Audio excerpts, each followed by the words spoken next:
Magandang araw mga katalak at welcome back dito sa ating YouTube channel. Sa vlog na ito ay ating pag-uusapan itong naging performance kahapon ni CJ Opiaza dito pa rin sa nagaganap na Miss Grand International sa Thailand. At ating pag-uusapan ito ng score na ibinigay ng isa sa mga page dito sa social media. Pero bago ang lahat ay huwag kalimutang mag-like at mag-subscribe muna kayo dito sa ating YouTube channel para updated kayo sa ating mga latest issue.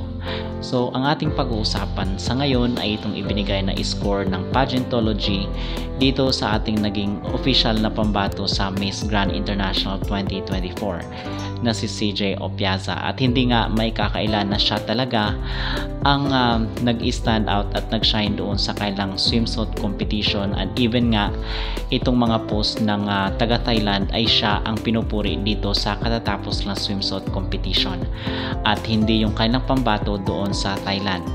Ang naging score dito mga kapolitikan ni CJ Opiaza, kasi siya ang nasa rank 1 ay nasa 9.02 at sinunda naman ito ni Curaçao na nasa 8.66.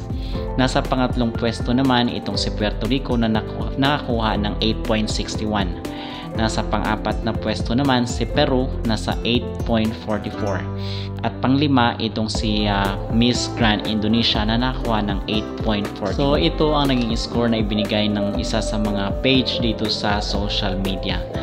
And mga katalak is meron po tayong mga nakalap na impormasyon na kung saan is itong si CJ Opiaza ay ang sinasabi doon ay napahanga daw talaga itong si Mr. Nawat dito sa ating pambato.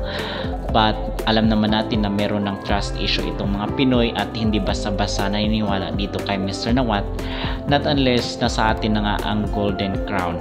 Okay, but ngayon let's just support and hope for the best dito sa ating pambato na sana ay maiba ang magiging kapalaran ng ating mga kandidata, kasi before ay talagang nadadaya itong ating mga pambato dito sa kailang beauty pageant. Sana naman this time around ay magiging patas ang judgment dito ng Miss Grand International. And heto nga pala mga katalak ang mga post at mga kaganapan doon sa social media sa Thailand na kung saan is pinupuri at tinahangaan nila itong ating pambato na si CJ Opiaza.